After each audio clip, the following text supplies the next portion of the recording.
So the message, and it went to a variety of countries. Remember, around that time, Dr. Miller went to China. He said he went there figuring he'd never return to the United States when he left. But fortunately, of course, he did. So this progress, this history, the growth.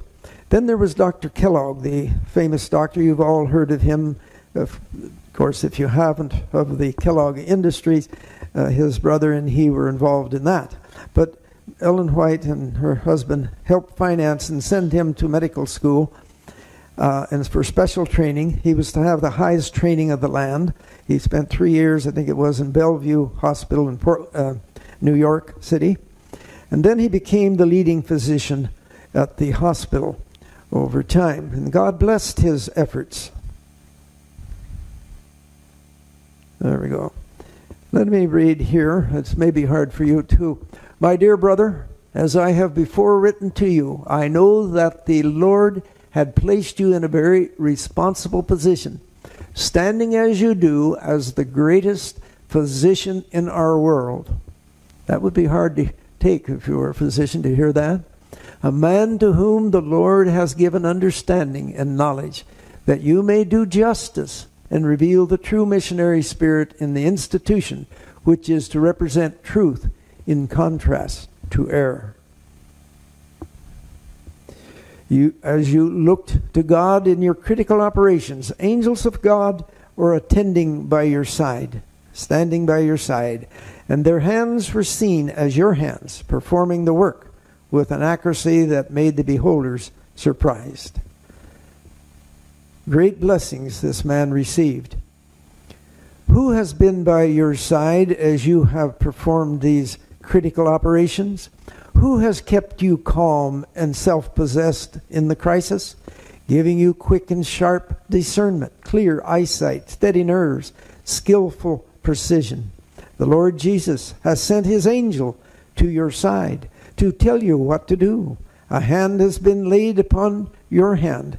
Jesus, and not you, has guided the movements of your instrument. He had a very low death rate. The hospitals of the day were running about 20 to 30% deaths on every surgery. And he had 1 out of 160. So God was blessing, not only with his skill, but with the patients. And you know the story about establishing the industry of foods through the Kellogg Industries. And the soybeans was further developed by Dr. Miller when he was in China. He saw babies dying when the mother's milk dried up. They had no other milk. They didn't have dairy there. And so the soybean became the answer to that problem. And of course, now we have it around the world. I must now give to my brethren the instructions that the Lord has given me in regards to the health food question. By many people, the health foods are looked upon as man's devising, but they are of God's origination as a blessing to his people.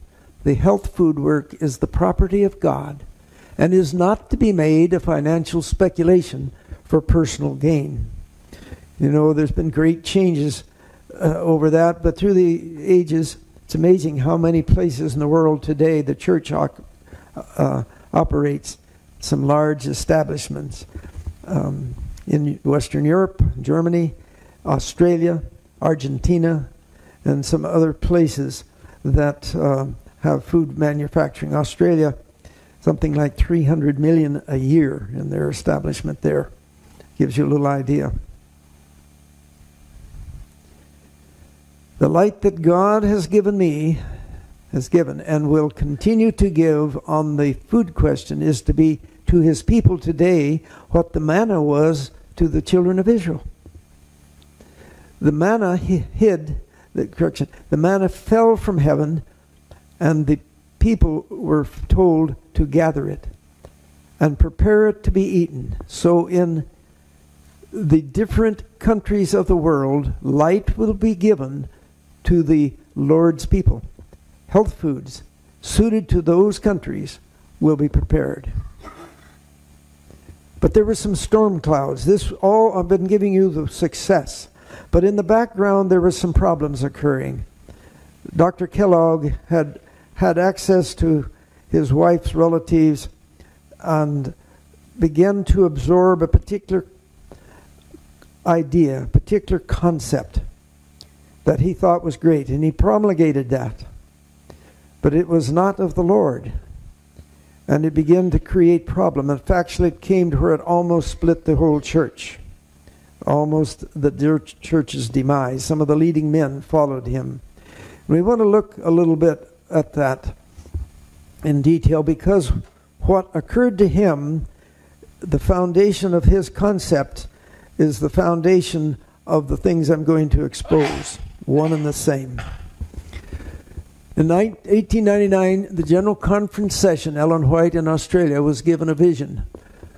Warnings which were sent to the General Conference meetings in the United States about the deceptive teachings of Dr. Kellogg. These were pantheistic concepts of a nature and the personality of Christ. Tomorrow we'll go into that in much more detail so we understand what's really being said, because that is the popular teaching around us today. This theory was that God was in all substances, air, water, food, and so forth. Righteousness came by faith that God was in these things, in such, and we received righteousness by partaking of those things rather than by the faith.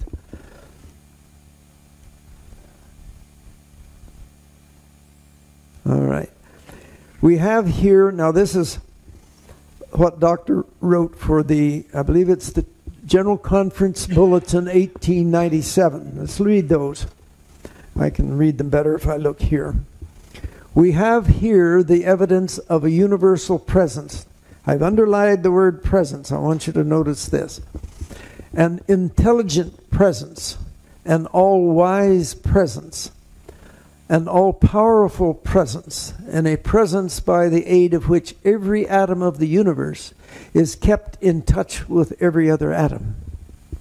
This force that holds all things together, that is everywhere present, that thrills throughout the whole universe, that acts instantaneously through boundless space, can be nothing else than God Himself. What a wonderful thought, that this same God is in us and in everything. Mrs. White called this concept akin to pantheism, near it, not quite totally pantheism. Pantheism teaches that everything was made from a certain power, and so everything is God. The power is God, so everything's God. That's why the Hindu can have 330 million gods. Everything is God. Akin to it is a spark of the divinity into you. And this concept is running amok across America today through Christianity. It is everywhere. And it almost enters the church through the spiritual formation. Testimonies. The theory that God is an essence. And remember, he called it a presence. She called the same power he's referring to, she used the word essence. And there's what we call essential oils. And they're named that because the essence in them. We'll get to that tomorrow. The theory that God is an essence pervading all nature is one of Satan's most subtle devices. It misrepresents God as a dishonor to His greatness and majesty.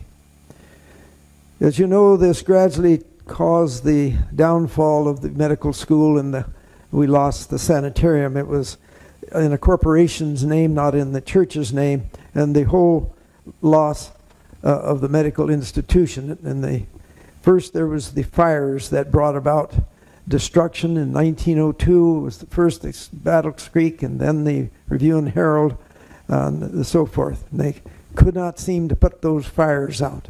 The institution had grown to a large institution by this time. And immediately plans were made to rebuild, and the doctor wanted to build a 1,000-bed institution. Mrs. White was shown that it should be many small institutions scattered throughout the country, and not all under the power of the doctor, but under others. But he went his own way, and we had the problem. He wrote the book, The Living Temple. In the Living Temple was this idea of this presence of God being everywhere, this whole concept of it's called panentheism now, where a spark of divinity is supposed to be within us, where pantheism is where everything is God, so you're God, and anything that's made is of this substance, of this force, which is called God. But panentheism accepts that there is a living being, a God, but he left a spark of his divinity within us.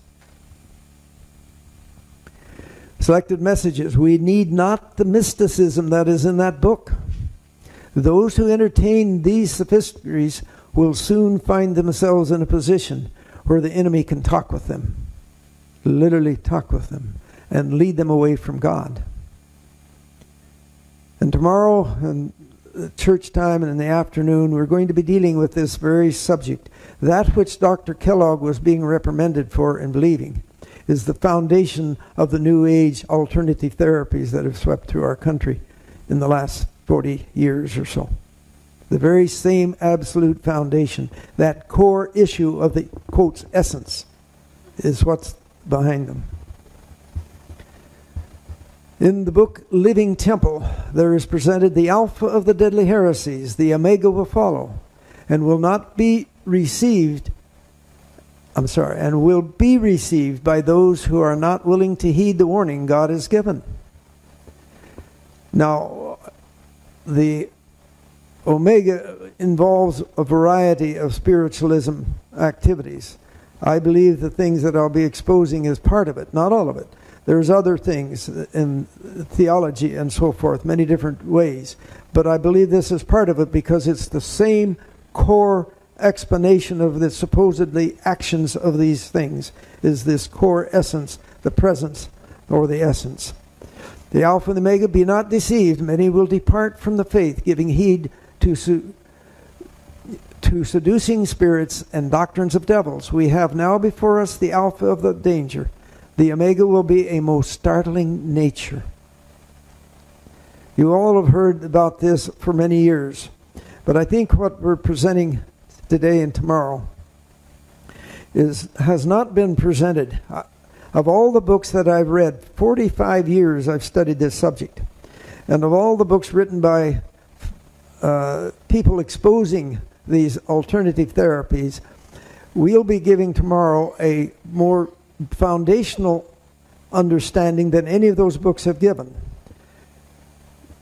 Ernest Steed, a General Conference man, who is the father of Lincoln Steed, who is the religious liberty leader of the General Conference. The two of them together wrote a book some years ago called 2B1. When I finally, after 20 years of confusion in this subject, trying to find answers, nobody knew them, I ran into this little book. And it gave me a key that unlocked the whole process. And it became so simple to understand a different way of thinking. And that tomorrow we'll be presenting in church time. So here we had this institution now built up and going forward. But there became problems. The division between the clergy and the medical leaders widened. In 1906, the final separation between the doctor and the church occurred. And the medical institution, the last graduates were in 1910. And you know then what was happening during this time here in this part of the country, not too far from us. 1901, Ellen White was shown of God that medical institutions were to be developed in California. What was happening at this time of the century, there had been a big boom economically in the country, and resorts had been built in Southern California. People from the east came out on the railroad and were going to enjoy the sunshine in the wintertime, like you've got. And then a big depression hit the country, and they went broke, one after another. And so the church was fortunate to be able to pick those up for a song. Glendale and Paradise Valley were in there. The conference is only 1,100 people. And they were told not to get in debt. And then there was this little lady telling neighbor to get another one. They had already bought two. Now she says, no, those aren't the one that I was shown in vision. You're to get another one. Well, that made the conference presidents pulling hair out of their heads. We're trying to do the right thing by not going further in debt. We got more than we can handle now.